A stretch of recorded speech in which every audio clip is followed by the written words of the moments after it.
Olá a todos, mais uma vez aqui falando em formação de Piaf, e esta é a aula 2. Bem, é importante que a gente lembre que serão 4 aulas, essa é apenas a segunda, então até a quarta aula a gente vai estar trabalhando com evidências e com a construção do documento, tá ok?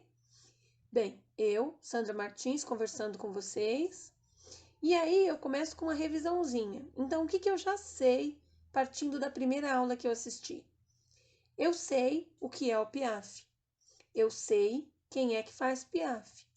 Eu sei por que eu preciso fazer o Piaf.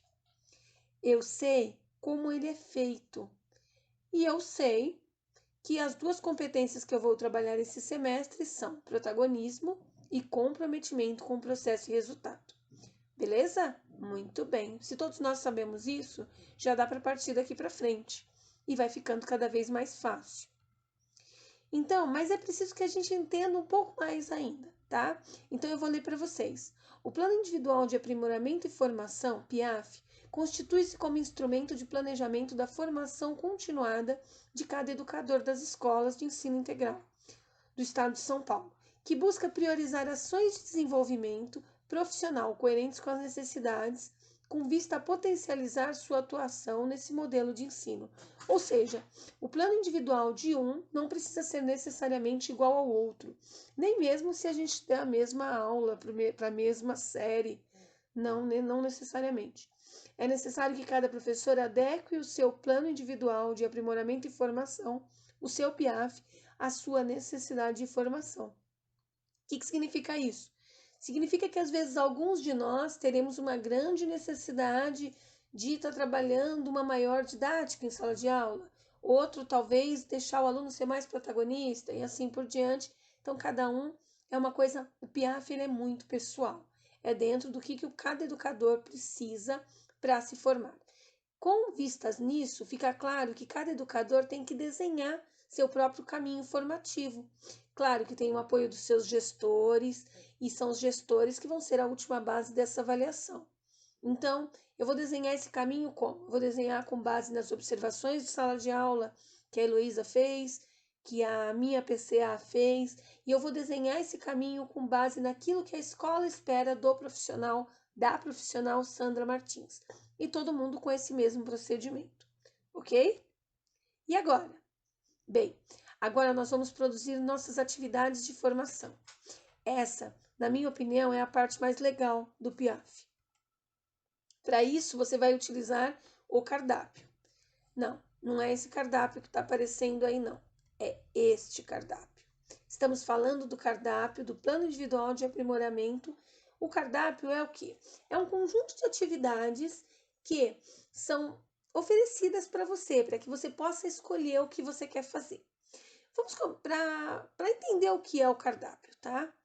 Para apoiar a elaboração do plano, esse documento ele disponibiliza um conjunto de ações autônomas de aprimoramento estruturadas em cada competência.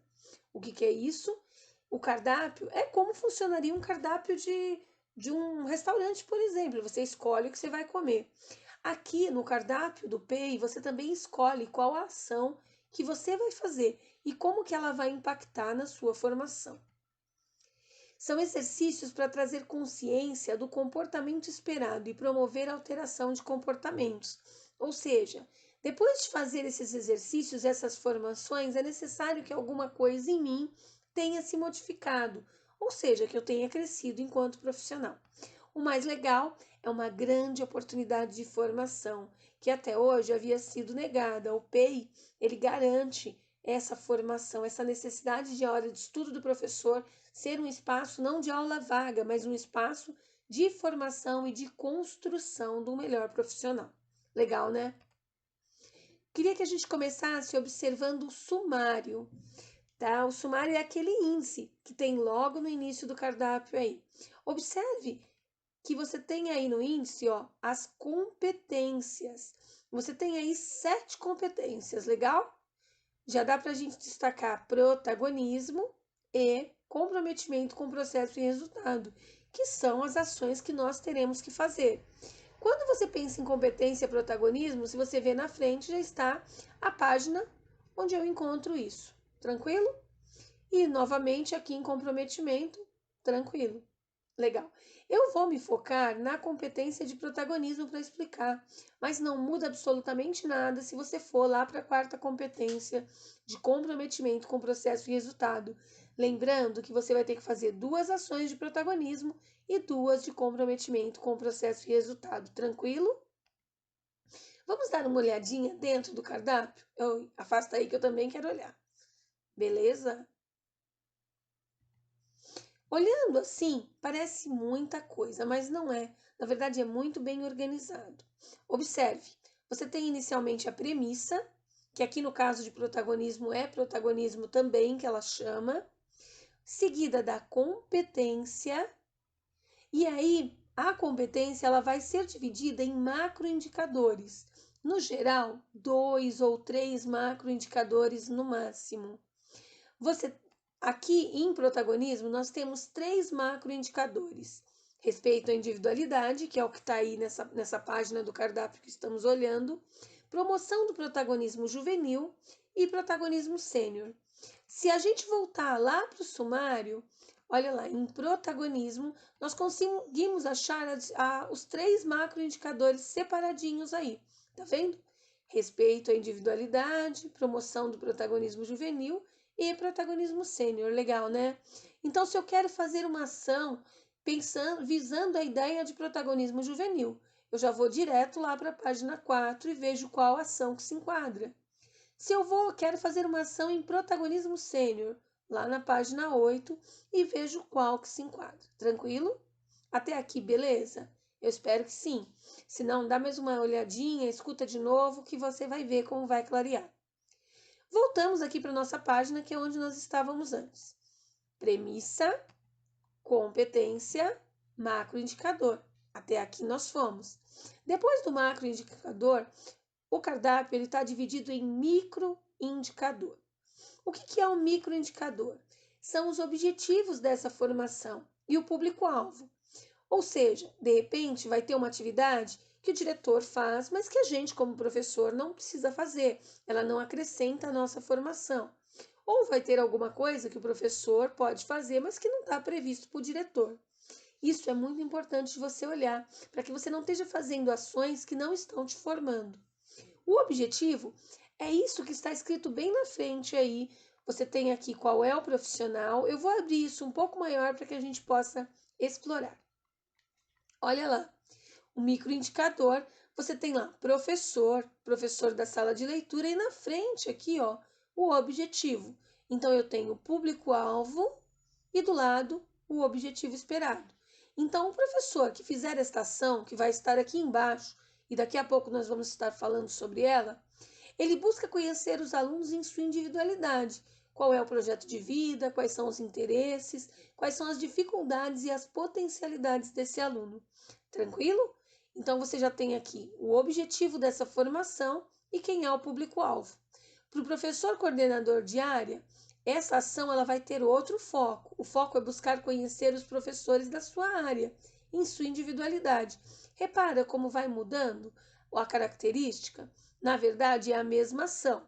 A diferença é que o professor de área vai realizar com os professores e o professor vai realizar com os alunos. Tranquilo? Espero que tenha ficado bem claro essa parte. Voltamos aqui para nossa página e você vai ver, observa para mim só a evolução da numeração.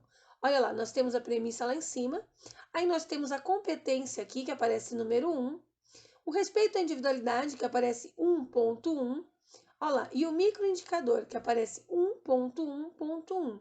O que a gente aprende com isso? Que todos os microindicadores, as ações serão divididas, então vai ser 1.1.2, 1.1.3 e assim por diante. Então, cada atividade que o professor se propor a fazer, falando em respeito à individualidade, ela sempre vai ser 1.1. E não por essa numeração eu já tenho ideia de onde eu estou e o que eu estou trabalhando. Deu para notar? Legal. E agora? Bem, agora eu acredito que fique um pouco mais simples ainda.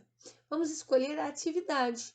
Para cada microindicador existe uma atividade. Observe, eu subi um pouco a folha e agora a gente tem aqui, ó, o microindicador. Olha, aqui em cima está o macroindicador e o resto da página está lá para cima, onde tem o quê? A premissa e a competência. Tranquilo? Microindicador 1.1.1. E aí eu tenho aqui para quem pode fazer esta atividade. Então eu tenho aí, ela serve para o professor da sala de leitura, para o professor coordenador de área, para o professor coordenador geral, para o vice-diretor e para o diretor. Poxa, Sandra, essa daqui todo mundo pode fazer. Legal. Essa daqui sim, mas existem algumas atividades que não. Existem algumas atividades que somente alguns de nós podemos fazer. Tranquilo? Beleza. Observe embaixo que a atividade ela tá aqui, ó, passo a passo. Então ela vai ter cada item ticado desse é uma ação que o professor vai tomar durante um período para estar transformando a sua docência. Olha lá, o professor primeiro escolhe uma turma em que ele é professor e faz uma lista com o nome dos alunos. Depois, durante 2 semanas, ele anota observações sobre cada uma das pessoas.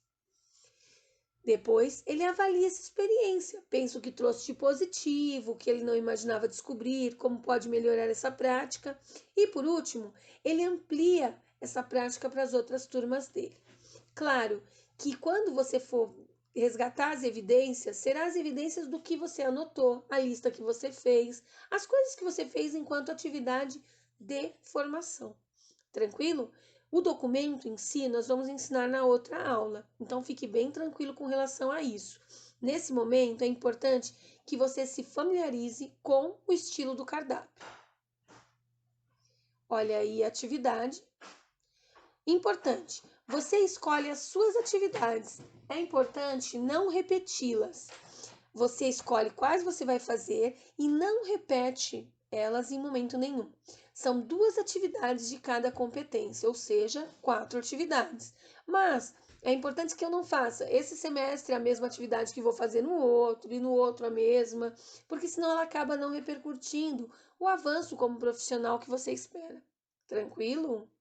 Imprimir o cardápio pode ser uma boa ideia. Eu tenho o meu impresso e eu uso bastante.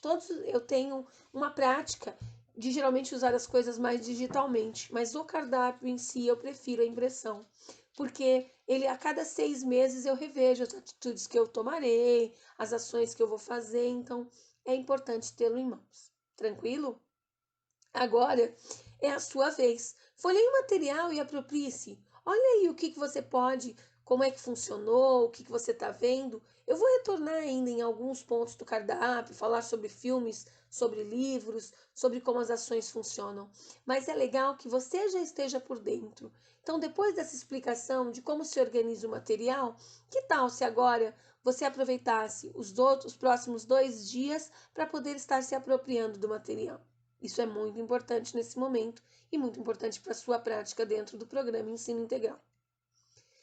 Tranquilo? Nosso próximo desafio vai ser construir o documento, tá? Então, tchau. Eu agradeço a oportunidade, espero que vocês tenham gostado e que tenha ficado claro para vocês. Grande abraço, Sandra, tchau.